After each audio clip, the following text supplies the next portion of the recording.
ওম নমঃ শ্রী নম, ওম নমঃ শ্রী নম, ওম নমঃ শ্রী নম। আমার প্রত্যেক বৃহস্পতিবারে কীভাবে পুজো করি তারই একটা ছোট্ট ব্লগ আপনাদের সঙ্গে শেয়ার করছি। তার আগে সকলকে জানাই সোনুর অফিসিয়াল চ্যানেলে সবাইকে স্বাগত। তো প্রথমেই লক্ষ্মীনারায়ণকে দুধ, গঙ্গা জল, মধু, ঘি দিয়ে স্নান করিয়ে নিচ্ছি। তারপরে যেরকম নর্মাল সাদা জলে স্নান করানো সেরকম করিয়ে নিয়ে বস্ত্রগুলোকে চেঞ্জ করে নেবো।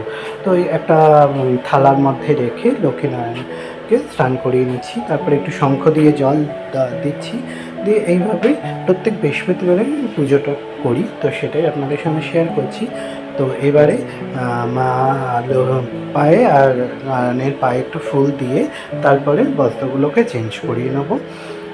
এই যে দেখুন নতুন বস্ত্র পরিয়ে দিচ্ছি।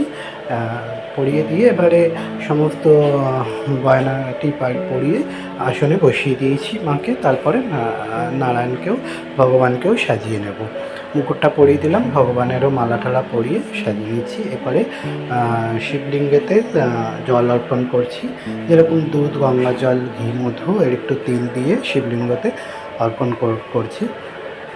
ডান দিক, বাঁ দিক, সামনে, তারপরে চারধারে দিয়ে তারপরে যেরকম বাবার মাথায় জল ঢালতে হয় সেইভাবেই সেই নিয়মেই দিলাম। দিয়ে এইটাকেও এবারে সাদা জল দিয়ে বাবাকেও স্নান করিয়ে তারপরে চন্দন, অর্ঘ্য আর দিয়ে বেলপাতা, দুর্ব, সাদা ফুল, একটু মিছরি দিয়ে বাবাকে যথাস্থানে বসিয়ে দিয়েছি। এবারে গপু আর রাধারানীকে স্নান করাচ্ছি। সে ওরকম গপু রাধারানীকেও ওই জল একসঙ্গে বানিয়ে নিয়েছিলাম, দিয়ে স্নান করাচ্ছি। শুধু গপুর জলে একটু তুলসী পাতা মিশিয়ে নিয়েছি, নিয়ে তারপরে গপুকে শঙ্খ দিয়ে জল দিচ্ছি। দিয়ে তারপরে সাদা জল দিয়ে গপুকে মিশিয়ে গপুরও নতুন বস্ত্র পরিয়ে দেবো। গপুকে একটু তুলসী অর্পণ করে নিলাম স্নানের সময়তে। রাধারানীকে একটু ফুল দিলাম, দিয়ে এবারে গপুকেও বস্ত্র পরিয়ে নিয়ে এবার মালা টালা দিয়ে আসনে বসিয়ে সাজিয়ে দিয়েছি। দেখুন গপুকে কেমন লাগছে। আর এদিকে উপরে জগন্নাথ দেবকেও মালা পরিয়ে দিচ্ছি। দিয়ে তারপরে ঘরটা স্থাপন করব।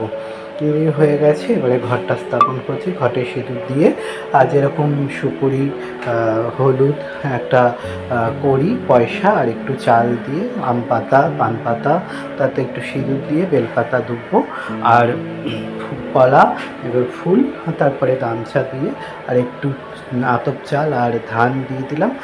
দিয়ে এবার একটু আতর লাগিয়ে নিচ্ছি, ওটা ভুলে গেছিলাম। এবং আতর দিয়ে দিই, মা লক্ষ্মীনারায়ণকেও দিয়ে নিয়েছি। দিয়ে এবারে ঘরটা যথাস্থানে বসিয়ে দেবো। গপুকে একটু তিলক কেটে নিচ্ছি। বৃহস্পতিবার একটু হলুদ, কুমকুম দিয়ে তিলক দিই, আয়না দর্পণ করিয়ে নিচ্ছি। নিয়ে এবারে ঘটে গপুকে প্রত্যেকটা থালায় জল দিয়ে নিচ্ছি। দিয়ে এবারে প্রসাদ দিয়ে নেব। দিয়ে এবার আসন টাসন তার আগেই পরিষ্কার করে নিয়েছি। ভোলে বাবার গ্লাসেও দিয়ে নিলাম। দিয়ে এবারে সবাইকে এবার প্রসাদ দিয়ে নিলাম। ফল মিষ্টি যথারীতি নৈবেদ্য যেরকম থাকে প্রত্যেক বৃহস্পতিবারে যে কোনো একটা দুটো ফল আর মিষ্টি দিয়ে প্রদীপটা ধরিয়ে নিচ্ছি। আমরা মাটির প্রদীপেই জ্বালাই। দিয়ে ঘরটাও বসিয়ে নিয়েছি। নিয়ে এবারে আরতি করে নিচ্ছি। দিলে মন্দিরে শঙ্খ বাজিয়ে, ঘণ্টা আর কাশের বৃহস্পতিবারে বাজাই না। দিয়ে মোটামুটি বৃহস্পতিবারের পুজো বইটা সাথে পাশে রেখে দেবো। আর এদিকে তুলসী গাছেও আরতি করে নিচ্ছি, জল ফুল অর্পণ করে নিয়েছি, নিয়ে আরতি করে নিচ্ছি। নিয়ে এবারে ধুনোর আরতি এইসব পরপর আরতি করে তারপরে পুজো শেষ করব। আর পাঁচালি সন্ধ্যাবেলা পড়া হবে। তো শঙ্খ দিয়ে আরতি করছি। তো আমার পুজোর ভিডিও প্রত্যেক বৃহস্পতিবারে খুবই ছোট সামান্য আপনাদের সঙ্গে শেয়ার করলাম। পুজোর নিয়মকানুন যদি কোনো ভুল ত্রুটি হয় তার জন্য ক্ষমা মার্জনা করবেন এবং কমেন্টে জানাবেন কোনটা ঠিক, যদি কিছু ভুল হয়। তো দেখা হচ্ছে আর একটা নতুন ব্লগে। ততক্ষণের জন্য সবাই ভালো থাকবেন, সুস্থ থাকবেন, সাবধানে থাকবেন। দেখা হচ্ছে আর একটা ব্লগে। ততক্ষণের জন্য রাধে রাধে।